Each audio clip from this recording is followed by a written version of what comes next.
Alrighty, everybody, welcome to another episode of Talk Bridal to Me. I have Aaron Mayo. He is the owner of Grace Media Films, and he has 13 years of experience and gives his clients an amazing end result with a theatrical experience with videography. Aaron, thank you for joining me today. Man, thank you for having me. I really appreciate this opportunity and love to talk about all things weddings. So I really appreciate you having me on. Absolutely. Well, I know I've told you via Messenger, but I remember the first time I met you, we were at a venue. I don't remember exactly, it was out in the boondocks somewhere, and you walked in, and I remember the bride was just so happy to see you, and you brought this beautiful flair of love for your clients, and we're so excited, and everybody responded so well. And I remember the energy in the room just shifted in such a positive way, and that was a memorable experience for me. And I thought, oh my goodness, who is this person that brings such a great light? And so I appreciate that so much about you. Thank you. But by the time we get to the wedding, it's all fun at that point. Yeah. A lot of the editing can be a little grueling sometimes, but the shooting is a blast. And so I really enjoy getting out there and spending time with the brides and just having a good time. Absolutely. Absolutely. Well, to jump right in, let's say that someone asks you what you do for work. Give me your 15 to 30-second synopsis of what you do. Yeah. So the easy part is we help capture weddings so that you can relive them for years to come. I think that's the easiest answer. But really, this is so much more nowadays than putting a camera on a tripod. And with videography, we have to work through a lot of bad press, if you will. A lot of couples, even today, we're in 2023, when they think of wedding videos, they think of what their grandma or grandpa had. They think of what mom and dad had. And just for those who maybe don't know what that means, that is simply a camera on a tripod in the back of the ceremony hall on record for however long. And so a lot of the questions we work through is, overcoming some of that bad press from how wedding videography used to be. So what we do is we capture your wedding in a way that you want to watch it. So it's in a format that's engaging and beautiful. It captures your story, and it's something that you want to sit down with your kids, you want to share with your friends. We have blown up the old school videography style that's so deeply embedded in people's thinking about wedding videography. So we capture your wedding in a watchable way so that you and your family can enjoy it for years to come. Absolutely. And the work that I have seen of yours, it's so captivating. And I feel like every little piece of it is just brought together in this beautiful production that, yeah, you do want to watch it. You do want to post it on social media. You want to give it to your friends and family, and you want to watch it continuously. And I think sometimes, like my husband and I, we got married, it's almost 12 years ago. We had a gal that videoed our wedding as a gift, and it was very, very minimal. It wasn't a very high production, and there's like hours of footage, and I don't even know if we've watched it all. But tell me kind of a little bit how you're different versus, like you were talking about what your grandma and grandpa had and what I had, where it's hours and hours of footage. What does your end result look like in compared to what others might expect? Yeah, a lot of my motivation around making the films that we make is how do I say this? It comes from how a lot of brides are automatically geared towards hiring a photographer. So as a videographer, I really feel the pressure to produce amazing products so I can live up to the expectation. Because think about it, every bride is going to hire a photographer, and they're going to invest a lot of money in that photographer. And for many years, we were a very inexpensive, add-on to what their photographer is. But as we've grown, I've really taken it upon myself to say, listen, I want to create films that are so good, you never even want to look at your photos. Like I want my video to be so fantastic that when you're between opening your photo album and watching your film, you want to watch your film. And so that goes into really the question you're asking, what are we doing? What makes us different? Well, what makes us different is we're just really driven. We work really, really hard. Number one, to get to know our couples so that we can make films that they love. And it's always super cool to me when a bride who doesn't know the couple that she's watching their wedding film as they prepare to hire us, and they go, oh my goodness, this made me cry. I was super emotional. That to me is one of the greatest compliments, because they are getting emotional and excited about a couple they don't even know. And that's super powerful. And I think for me, making films that can trigger those emotions and bring back those memories that you forgot the day after your wedding. I mean, weddings are such a whirlwind that you don't remember, any of it, let alone, really intricate parts that maybe you weren't even a part of. So as far as, what makes us different and what drives us is really this hill we have to climb with every couple of meeting those expectations. Because once again, a lot of brides, when they think of their wedding, they don't think of video. They think of photo first, flowers, dress. And by the time they get to us and it's like, should we do this?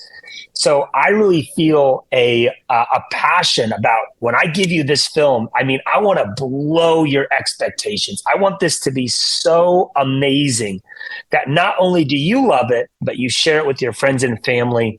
And that's how we've grown our business over 13 years, is just really giving our absolute best to these weddings. Absolutely. Do you feel that videography is kind of an afterthought as far as vendors? Because I know for me, where I am in kind of the line of things is generally a bride gets engaged and then they pick their venue and then the dress and then the caterer and then somewhere down the line, hair and makeup.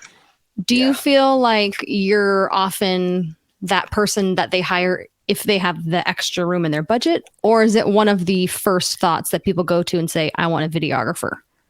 Okay, so this is a good question. And I think every vendor, wedding vendor, needs to find where they are in the totem pole of priorities. Mm-hmm. And that's not a diss. That's just the reality. And finding where you are, what vendors to hook up with, kind of how to gear your marketing. Because if you're not near the top, you don't maybe want to be the first thing brides to see, that's going to be some wasted dollars, but you want to get in there maybe where they're hiring vendors that are kind of around you on that totem pole of priorities. Yes. I know for us, the first maybe 5-6 years, we were way down on the list. Okay. We were leftover money. Mm-hmm. And so it was really incumbent upon me to do an amazing job to try to work my way up, because I know that once the wedding is over, I'm one of the most important vendors they hired. Now, before the wedding, I'm way down on the list, right? Yeah. But post-wedding, I'm probably the most important, right up there with the photographer. So that kind of swing is like, man, I really need to do an amazing job. So to answer your question, though, now that we've been in the business a while, our work is out there. We've been fortunate to travel all over the country filming weddings. We generally now are much higher on the list. And really what that means is that it doesn't necessarily mean that videography is higher on the list. I still think for guys out there that are trying to carve out some work in the video space, you got to put in that time and really build that client base. But we've been really fortunate over the years to work with some amazing bride planners, makeup artists, photographers. And so a lot of our work comes from referral. It doesn't necessarily come from brides being like, oh, we have a few bucks left, let's hire a videographer. We get a lot of referrals, and we're really thankful for that. For sure. And I understand I'm in the same boat where I understand exactly where I am in the totem pole now. I can kind of see, okay, these are the people I need to connect with. But I think everybody in the bridal industry is in the business of selling a feeling. And that's what I try to harness with my business is how do you want to feel on your wedding day? But Yeah. with your business, you're not so much in the wedding day feels, you're in the post wedding day feel Yeah. because you want them to experience that emotion again and again and again. And I Yes. think that's how you can harness those brides and say, you're going to feel this way on your wedding day because a lot of us vendors are there for the wedding day. I'm not going to be Yeah. there afterwards to do their makeup, but they're going to look back on their pictures and their videos and they're going to see that makeup and they're going to remember how they felt. And so Yes. you're in the same business of you're going to look back on your video and remember how you felt. And that's why the people Yeah. cry. That's why they get bring into tears. That's why they share it with their grandma and put it on the external hard drive so they can save it forever so nothing happens to it because they want Yes. to remember that emotion. Absolutely. Well, and part of the investment too, and just to put a caveat in there, part of the investment of hiring a experienced filmmaker is so that they're not so much what's that word I'm looking for? They're not a potential problem on wedding day. And couples need to keep this in mind. Videography is a highly complicated service. Probably out of everything they have for their day, video is going to be one of the most complex parts of the day. And part of that is trying to meet expectations, right? Trying to meet the brides and exceed their expectations. So it means that throughout the day, there's a lot of hands-on with the videographer. And so brides need to keep in mind, like a photographer, if they hire somebody who is not competent in how to work with a planner, work with the makeup artist, knows how to speak to the bride in a way that brings the best out of her, but doesn't stress her out, knows how to properly plan with a photographer. And keep in mind, a lot of the brides who are hiring videographers, these are high-end brides. We don't do really any backyard weddings. And an incompetent videographer can be a wrecking ball to a wedding day, introducing a lot of stress, doesn't know how to properly work with high-end vendors, doesn't know how to communicate in a way that lowers stress but brings the most out of the couple. I mean, a videographer can really bring a lot of value or can really hurt an otherwise great day. And so I tell my brides this, especially when they're hiring their photographer. It's like, make sure you meet them, make sure you talk to them, because these people are going to be engaging with you the entire day. And if you don't like their personality, that's rough. You know, I've had a wedding that comes to mind where the bride and the photographer weren't jiving. And she looked at me like, you know, can you save me? And it's like, at this point, it's kind of too late. You know, I have to fit into my role. You know, there's only so much power I have on wedding day. And so I really encourage brides, like your videographer, yes, their main purpose is the after film, but they better know how to play nice on wedding day, because they're going to touch, I mean, everything from grandma all the way through, you know, throughout the whole day. Absolutely. Do you feel like there are things that you have set in place and systems that you have to be able to reduce some of that stress on the wedding day that you were talking about? Well, first off, it's a lot of pre-wedding planning. Yeah. Okay. So one of the things that I do that really helps my weddings go smoothly is I do a pre-production, pre-wedding meeting. So before the wedding, I set up a consultation with all my brides, and I take about an hour and a half with them, and we go through their whole wedding. Now, this is really important because I kind of place myself at the very end of the list. I want them to have met with you. I want them to have met with their photographer. I want them to have met with their planner. I want to be the last person they see before wedding day, because really I'm not there to change anything. You know, if I get the schedule and I look at it and, you know, using my decade of experience, I see like a major red flag, you know, I'll say something. But other than that, I'm not really there to like build their plan. I'm there to come into their dream day and capture the moments that matter most to them. So when I get their schedule, what I'm really doing is I'm prepping them on what I'm doing, where I am, and what you can do to get the most out of your film. And Anna, that goes a long ways into really getting great content, because a lot of couples have never even been on film before. So it's how to act around a camera. What are some of the things I might say to you to get the best content out of you? Here's some expectations. If I come into the bridal room and you are getting your hair done on the toilet in the bathroom, I'm going to pull you out of there. Like, you already need to know it. You need to have that expectation. Like, I'm going to come in and be like, oh man, what a beautiful green light and toilet you're sitting on. Yeah. We're going to come out into the light. So there's things throughout the day where I'm setting those expectations. So yes, so when I come in the day, they're like, hey, Aaron knows what he's doing. Like, whatever he says, listen to him, because he's already told me X, Y, and Z, and I see it. And so that goes a long ways with wedding day. And then another big thing is on wedding day, knowing how to dance with the family and the bride and the groom and the photographer. One of the things I've taken on with wedding days is, especially in the Spokane market. So different markets are going to have different priority levels of kind of where you fall in the power structure. In Spokane, the photographer is the most powerful person on wedding day. I mean, even more than the planner. That's just how it is here in Spokane. And so what I do is I don't combat up that on wedding day.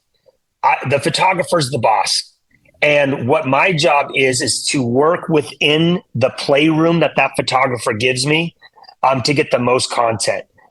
Because you don't want to set yourself up on wedding day as being a conflict with that photographer. So when I come to wedding day, photographer's running the roost, and I'm fitting very happily in second place and working off of the photographer. And I think that has been a game changer in how smooth my days go. There's no competition there. The photographer's the lead. And if you don't trust your photographer with that role, you got the wrong photographer. Yeah. Yeah. It's there's no going back at that point. Right. Exactly. And it's funny that you talk about the schedules, because I'm that person that creates a lot of the morning schedule. So one service I do for my brides is I get all the information of her vendors, and I work with the vendor, especially the photographer, and say, what time does she need to be ready? And then I backtrack and figure out where everybody fits in that hair and makeup routine. And then, is your videographer arriving? Are you having these things, so that we can take those things into account? Because the last thing I want to do is be smashed in a corner in a window, and the photographer is behind me trying to get the photos, and the videographer is in there as well, but then there's product everywhere. And so we want to make it this aesthetically pleasing yet beautiful moment. So being able to have all those details is huge. Yeah. And you know what, since you do makeup and I work with makeup artists a lot, let me throw in a couple things that are kind of my dream makeup, exchanges. First off, we love it when the makeup artist sets up the bride in an area with good light. Yes. I understand sometimes that's not available, but that is a heart sinker when you walk in a room and the bride is buried in some dark corner, because we already know we're going to have that hard conversation with the makeup artist and be like, hey, this is super dark. Can we move? And we get it. You've got all your gear in the corner. And so when we walk in and she's already in good light, okay, we gotta score. The second thing is, we love it when there's some angular light on the bride. As awesome as it is to have good light, it's the next step would be to give some angular light. And that just would mean putting her at an angle so she has a light side and a dark side. We like that, so then she's not washed. When we go to film her, we can film her dark side, we can film her light side, we can film her straight down the middle and get a lot of different lighting angles. So that's number two. Number three, another big thing that's super cool for me is when I come in, and especially if the bride's already in the chair. The bride's already in the chair. The one thing that I ask my makeup artists every time is, how close are we to being done? And I don't ask that because I'm in a hurry. I ask that because I need to gauge that next bit of time I have for how much time do I have for the dress, the shoes, the jewelry, for any speeches I want to do with the bridesmaid.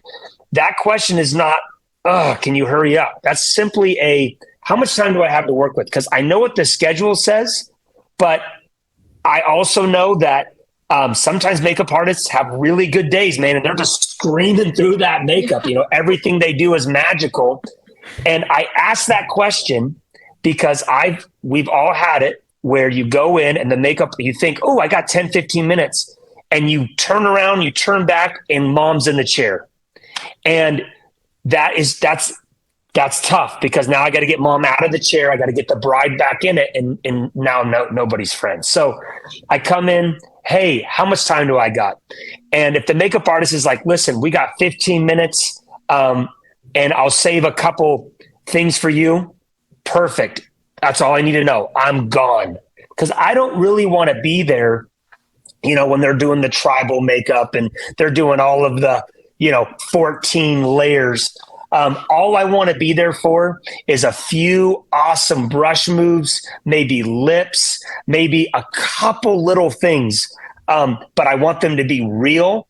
Yeah. I want the brushes actually touching the face. I want the lipstick touching the face. And see, if we're too far done, they don't want to do that, right? Because they're going to mess with the masterpiece. So that's a big one. Can I give you one more? Yes. Another thing that I tell my brides is, if possible, two things. If possible, do hair first and makeup last. Oh, okay. And this is why I tell them that, especially with my brides that have some awesome hair, is they will get their makeup on, let's say at 6:30 in the morning.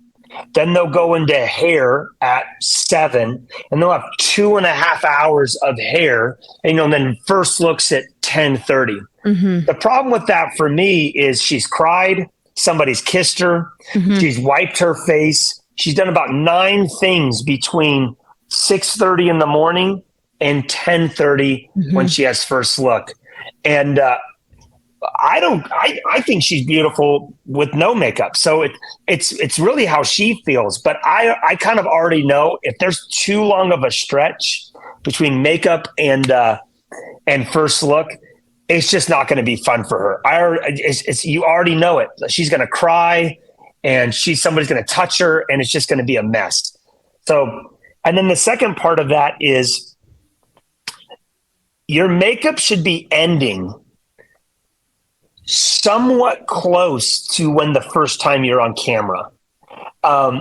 So this is kind of what that looks like. So for some of my brides who are doing first looks, let's say at noon, I really discourage them from getting makeup done at 9.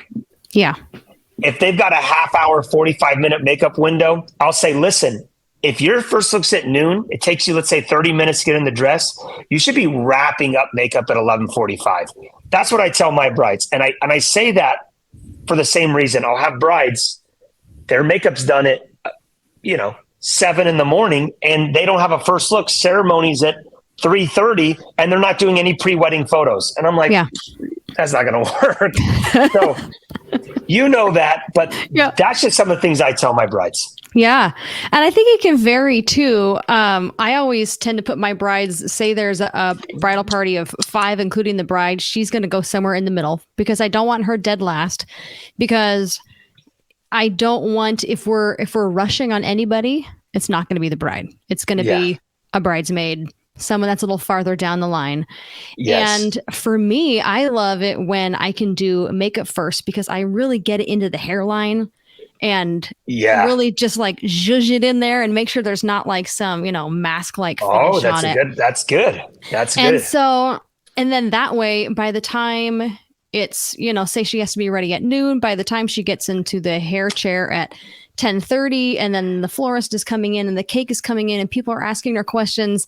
I've been on weddings before where I'm like, doing eyeliner or something like that. And then she's like, what? And I'm like, don't turn, and everyone's trying to talk with her. And the videographer comes Yes. in and the photographer is asking questions. And the worst time is when I'm just trying to do details and Yeah. she has all these people coming in. So my Yes. goal is to be able to make it as seamless as possible. But then I understand, like you were saying, other vendors kind of have those ideal things for their niche and Yes. their industry that are going to work well for them.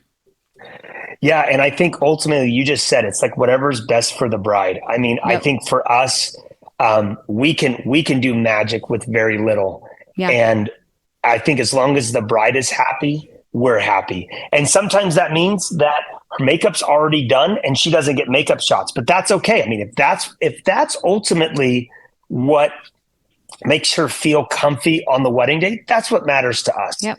And as long as those expectations are set, which is why that pre-meeting is so important, because it's going to vary from bride to bride. Absolutely. Yes. And another service I started doing for my brides too is staying additional hours for touch ups. So when they do cry, Yes. or at my last wedding that I did, the bride hugged her dad and there was foundation on his suit and we got that out. And, one of the groomsmen, his bald head was shining in the sun. And so we just mattified that. There was a bird that pooped on another groomsman's suit and we got that out. And I touched up the Yeah. bride's lips like 4 times in 2 hours, just all the smiling and the kissing photos. Because I tell them, like, you want to be able to look back on your wedding day and remember how you felt and how you felt amazing. And I don't want them remembering, oh man, my lips felt so dry. I felt dehydrated. And I'm just kind of like that soccer mom that's there with the bag to hold all the things and the lip gloss and That's awesome. and everything. Yeah. So, and that is also a benefit to the photographer and the videographer too, because they can tell me, hey, Anna, fly in there and Yeah. grab this. And that just seems to be the icing on the cake for them. Yeah, absolutely. Well, and man, anything to lower that stress for the bride and Mm-hmm. make the day go more fluid. That's what matters. Absolutely. Well, Aaron, how about you tell me how you got started in this industry? I'm super curious. Yeah, my story's not all that exciting. I was working a dead end job, and um, I really didn't have any skills or abilities. I came from a upper middle class family. Both of my parents had come from very tragic backgrounds and had rebuilt their life and had really made something of themselves. They lived in a beautiful home, and here I am, their only son, and I'm working a dead end job. I have really no where am I going to go from here direction. And I started this business with a prayer. I don't remember exactly where I was, but I prayed, God, you got to help me because I'm at a dead end here. And it wasn't long after that God opened up the door for me to have some interest in filmmaking. And so I started I got a camera and just started filming and taking pictures of everything. And at first I was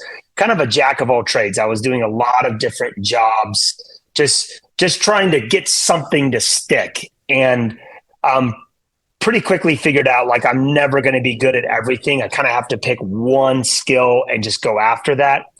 And so I was working my full-time job and then started doing videography as much as I could. And I eventually, after 2.5, 3 years, got my business to the place that I could quit my real job and do videography full-time. And then from there till now, it's been about 10 years, just building business and getting better, getting more proficient, investing in gear. And so, yeah, that's how it started for me. I really didn't have mentorship. I learned a little bit as I went, and got it to where I am today. That's amazing. That's how it started. There you go. Do you do this full time still, or do you have other jobs that you do on the side? Yeah. So wedding filmmaking is about, I'd say 70, 80% of my job. And then we have another business called Heritage Films, which is designed to capture people's stories to help them preserve their legacy. So we help families ensure that their legacies are not lost. And so we call that heritage films. And, we've all lost somebody that Yeah. we wish we would have captured something from their story. And so we help make that simple. We come into the home, we have all the questions, we film their whole life story, we get all their old pictures, and we make them a gorgeous film for them to pass down to their family. And then in addition to that, I also pastor a church. So I've pastored now for 6 years. My wife and I started a church 6 years ago, just her and I. Wow. And now we have a beautiful church up on the South Hill that we absolutely love. It's our passion. And we've done that now for 6 years. Yeah. Oh my goodness. So you're a busy guy. I am a busy guy. We just had our third baby. Oh So my we have 3 goodness, little congrats. babies. Oh. I have a 5-year-old, a 4-year-old, and a newborn. Okay. Wow. And it's quiet in the background. This is amazing. Or are you at your church? I'm at my office. There No, you I go. have a studio in off of Freya in the valley, Okay. and my church is up on the hill. Oh, there you go. Oh my goodness. Well, thank you for all you do. That's amazing. Absolutely. Yes. Absolutely. I know in the questionnaire that I had sent you before this, you mentioned that you have unique package options. And I'm curious to hear what kind of options you have that might set you apart from other videographers. Yeah, this part I'm going to really try to keep condensed because it really is pretty simple. A lot of videographers, like photographers, have the traditional good, better, best packages. Sure. They have the really cheap option, kind of the middle of the road where they hope everyone books, and the super expensive. Okay, the problem with that for videography is incredibly complex. You need a lot of content. Think about when they're making a movie. They'll film a movie for a year, getting tons and tons and tons and tons of content. For video, we get one day. Maybe if we're lucky, we get 2 days, a day and a half. You get a pre-shoot or a post-shoot, but most of the time you get one day. And so what makes us different is we look at the wedding day in 2 parts. And this is super, super, super important. Part 1 is how your wedding day is filmed. Okay.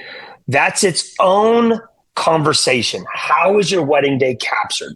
Part 2 is how your wedding day is edited. What do you want for a final product? And what a lot of videographers do, and I'm giving you one of my secret sauces, so you video guys out there, you can steal this. What a lot of video guys do is they conflate the 2. So depending on which package you get, depends on what edits you get and how your wedding day is shot. So, for example, you're not going to get the full shooting experience until you get to the biggest, most extravagant package. But that's also where you get all the crazy edits. In the entry-level packages, you get very little shooting. You don't get a lot of gear. You don't get a drone. You don't get audio equipment. You don't get lighting. You maybe only get one shooter. I mean, blah, blah, blah, blah, blah. It really starts to unravel the shoot day. So that's what really makes us different. Is whether you're spending $3,000 with us or you're spending $8,000-9,000 with us, we're going to shoot the wedding day almost exactly the same. We really don't change how we film weddings. And here's one of the big reasons for that. What you want now and what you want post-wedding is probably going to change. So a lot of couples might say, Aaron, come film us getting ready, but don't film our first look. We really don't want portrait session filmed. Film our ceremony, ignore our grand entrance, film our dances. The problem with that is come post-wedding, when we didn't film huge chunks of your day to save money, now we don't have any of that content. So if grandpa gave up and gave a speech and you didn't want speeches, we don't got grandpa's speech, right? Or if something really cool happened at the ceremony, but you decided you didn't want that filmed, it's gone and it's never coming back. So we decided, listen, we're going to make the decision. We're just going to, when we come to wedding day, we're all in. Yeah. We are all in. We're going to bring 2 shooters. We're going to bring all the awesome gear, audio equipment, lighting equipment, stabilization equipment like gimbals. We're going to bring the drone. We're going to come into wedding day and we are going to knock it out of the park. So come post-wedding, If you want to add on edits, change, adapt, we can do that because we filmed your wedding well. And I think this is something that's really helped us stand out is we don't let brides change how we film wedding days. Yeah. If we don't, if our approach doesn't work for them, 9 out of 10, we just opt out of the wedding. It's just not our wedding. Yeah. I'm over having the conversations of, I didn't film this. We didn't do that. We didn't bring this equipment because, you know, your package, it's just not worth it for me. Yeah. So when you see me at a wedding, you can know, hey, Aaron's given his best. He's all in on this wedding. Absolutely. Well, and I was just talking to my husband about this the other day. I said, there are certain things that I need in my business to feel like I'm giving the bride the best end result. Yeah. And there are some things that I'm unwilling to compromise on in certain areas of my business. And if that doesn't work for you, that's fine. And I actually had a bride turn me down the other day because with my business, when I have a certain amount of people needing services, I'll bring an assistant. I create timelines. I work with your other vendors. I do all these things. And I had a bride. She was like, no, I just want makeup. And I said, I can't just do that. Yeah. Because I know that's not going to be the best for you because someone has to be there to fill in all these little gaps and you're going to be searching around finding that. And I can't put my name on that. So I'm imagining that's how you are, where you say, I have to get all this content because that way I can give you the result that you're looking for. Right. And you hold your ground, Anna, because this is the thing is when you want to compete in the higher end market, what starts to happen is if you don't hold your ground with the brides you do have, it makes it harder to compete in the high end market. And that's what I was finding is if I come into weddings and I do a half-baked job because the bride's budget was so constrained, now when that film gets put out, I kind of get hit twice, right? First, I got hit because I didn't hold my ground and I couldn't do a good job. But then I get hit because when potential brides look at me, they go, this film isn't good. This is not good quality. And so it's a double whammy. And so I started to realize, like, listen, you got to come in and you got to knock this out of the park because you're not just competing for that bride's business, but for all the brides that are going to watch her film that are going to say, wow, this is amazing or this is subpar. And so I think that's helped me stand out is there's guys out there, they do great work, Anna. They do excellent work, but their packages handicap them and they can't compete with me, not because they're not doing as good a work as me or better, but because their packages are holding them back and their ability to explain it and walk the bride through it. So when their work goes out, even if it's great work, it's subpar because they don't have enough content. Absolutely. Well, I know you kind of talked about it a little bit, but what's one piece of advice you'd give to somebody looking for a videographer? Yeah. So here's a big one. Here's something I haven't mentioned. Ask your videographer to give you a film from the package you're looking to hire them for. One of the things we've had to wrestle with, and I think it's easier for photographers to get away with this than videographers. But one of the things we combat in this business is, Aaron, I'm comparing you to JoJo Films. I don't know of a JoJo Films, but just JoJo Films, okay? And JoJo has his 3 best films on his website, which you should have your 3 best films. But those 3 best films are all films that are $8,000 plus that he personally charged for his services. Yes. But the bride is looking at a $4,000 package. Yeah. And so she's finding inspiration from and loving the content from a wedding that had drone work, multiple shooters, all the best gear, audio, but she's hiring him for a package that's subpar to what she's falling in love with. So I would recommend brides, ask to see a video from the package you are hiring them for. And that's easy with us, right? Because we shoot all of our weddings the same. So it's like, listen, whatever you see on my website, the magic or the creativity or the differentiator, that's you. That's not me. When I show up, we're knocking out of the park. We're there to do our best work. And a lot of guys, they can't say that, right? They can't say that because the way that packages are structured, They have to go into the day handicapped. They have to leave equipment behind. They have to leave shooters behind because their packages constrains them. Now, some of them would kind of fight me on that. They'd say, well, we do it anyways. But the problem with that is now the bride sees you at the wedding day and she knows she hired you for a subpar package. It just creates this weird dynamic that we're just not interested in anymore. Yeah. No, I understand. That makes total sense. Yes. So say someone asks you for marriage advice. What would you say? Ooh, marriage advice. Well, my wife and I just celebrated 10 years. Congrats. I would say most of the good decisions, if not all the good decisions I have made have been because of my wife. So my first tip would be get a good wife because they are the game changer. They are a game changer. My wife just keeps me around. I'm happy she does. Yeah. But I don't know. I would say, for me, being a person of faith, having the Lord at the center of your life, is so important. Mm-hmm. Having something where you both can kind of point to is so important. Trust.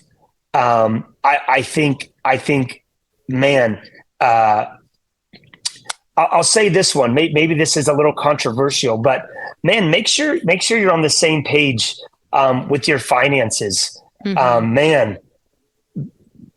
Once again, so fortunate for my amazing wife and who is so trusting and loving and has stood with me.